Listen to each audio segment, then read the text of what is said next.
Sekarang kita masuk ke chapter 5, iaitu the straight line. Okey, sebelum kita pergi kepada satu persatu subtopik lain. Okey, dalam straight line ini kita akan belajar tentang gradient. Okey, yang pertama gradient. Okey, kemudian x-intercept and y-intercept. What is the meaning of x-intercept and y-intercept? Then equation of straight line. Yang keempat ialah parallel line. Dan akhir sekali adalah point of intersection. Point of intersection of two straight line. Okey. Okey, kita pergi satu persatu. Kita pergi kepada gradient. Okey, so gradient, apa dia gradient? Okey, gradient adalah kecerunan. Kita ada satu straight line. Okey. So ini adalah satu straight line. Okey. So gradient, kecerunan bagi satu straight line, ada beberapa formula untuk kita mendapatkan gradient. Okey, formula yang pertama, dia bergantung kepada apakah maklumat yang kita ada pada straight line kita. Okey, so katalah maklumat yang kita ada adalah dua titik pada straight line ini. Titik A, x1, y1, dan kita ada titik B, x2, y2. Okey, so kita akan dapat formula. Okey, formula untuk gradient. Gradient kita gunakan simbol untuk gradient adalah M. M bermakna gradient. Okey, so kita nak cari di sini M. M equals to, formulanya adalah M equals to MAB. Bermakna gradient bagi AB adalah Y2 tolak Y1 per X2 tolak X1. Ini adalah formula yang pertama. Okey, formula yang pertama, M bagi AB sama dengan Y2 tolak Y1 per X2 tolak X1. Okey.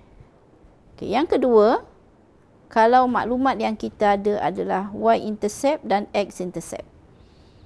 Okey, katalah ini satu Cartesian plane. Sini satu garis lurus. Okey, ini y. Okey, ini kita panggil sebagai y-intercept. Okey, pintasan y. Garis lurus memintas paksi y di sini. So nilai di sini kita panggil sebagai y-intercept. Garis lurus ini memintas paksi x pada nilai ini, dan ini kita panggil sebagai x-intercept. Okey.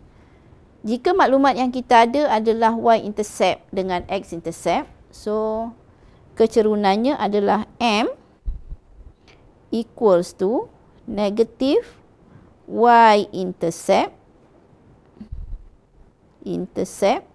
over x-intercept.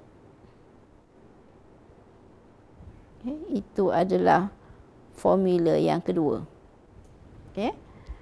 So formula yang ketiga, ini secara umum, katalah kita ada satu straight line dan kita katalah ini PQ. Okay. So MPQ sama dengan, kita boleh buat satu segitiga dekat sini. Satu right angle triangle, segitiga sudut tegak. Okey, jarak ini kita panggil sebagai vertical distance. Dan jarak sini kita panggil sebagai horizontal distance. Okey, so MPQ, gradient bagi garis PQ sama dengan vertical distance bahagi dengan horizontal distance. Okey, so semua ada 3 formula untuk mencari gradient. Bergantung kepada apakah nilai atau maklumat yang kita ada pada satu garis lurus. Okey. So katalah kita ada satu soalan di sini. Calculate the gradient of straight line passing through 1, 3 dan juga 2, 5. So kita nak cari gradient untuk garis ni. Katalah ini titik X, Y. Titik X dan titik Y. So gradient untuk X, Y sama dengan, so maklumat yang kita ada dekat sini adalah 2 titik.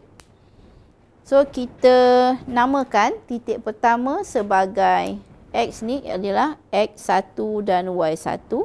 Titik Y, titik kedua sebagai X2, Y2. Okay.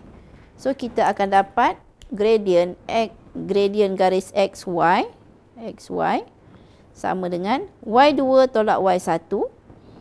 So 5 tolak 3 per dengan 2 tolak 1.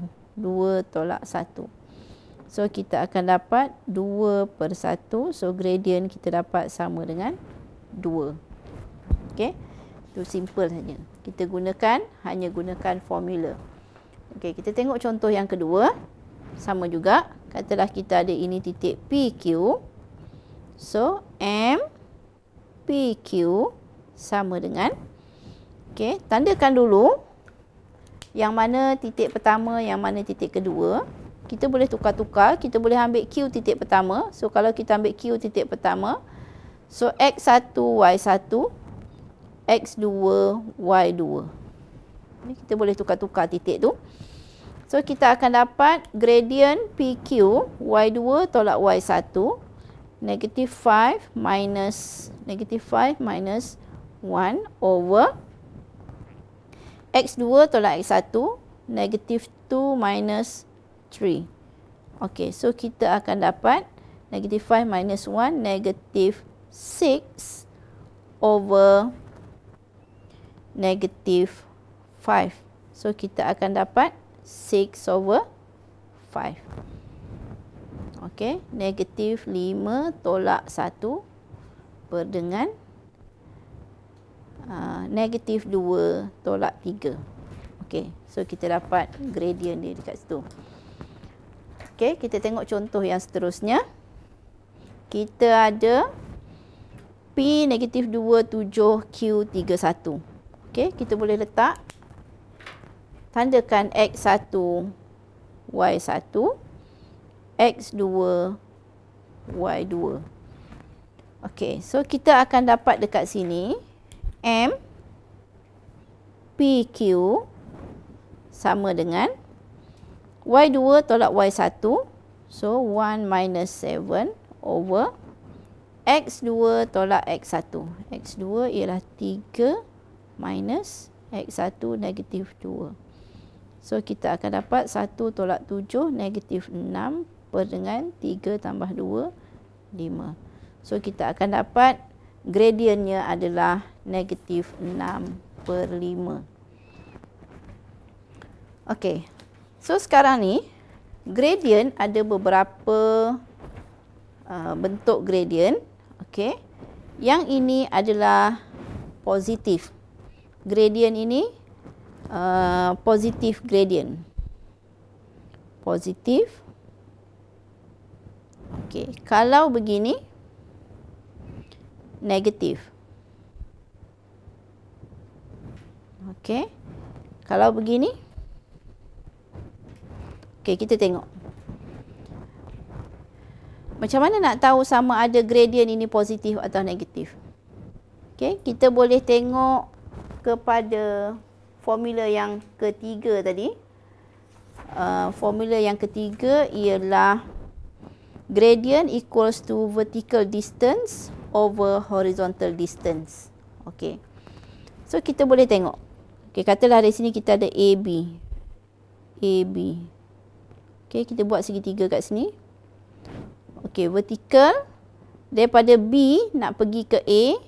Okey, daripada B ke A, ini turun ke bawah dan kemudian ini ke kiri. Okey, ke bawah negatif, ke kiri negatif. So negatif bahagi negatif kita dapat positif. Vertical bahagi horizontal. Okey. Yang ini katalah sini titik P, di sini titik Q. Sama juga. Kita ambil. Okey, ini ke bawah dan ini ke kanan. Ke bawah negatif, ke kanan positif. So, negatif bahagi positif, kita dapat negatif. Okey, untuk yang ini, vertikal. Vertikal ada nilai. Contoh katalah sini 3. Sini jarak dia 3. Okey, dan kosong untuk horizontal. So, 3 per kosong, kalau kita gunakan kalkulator, kita dapat undefined. Undefined. Okey, so kita akan tengok sebentar lagi apa berlaku jika garis kita begini. Okey.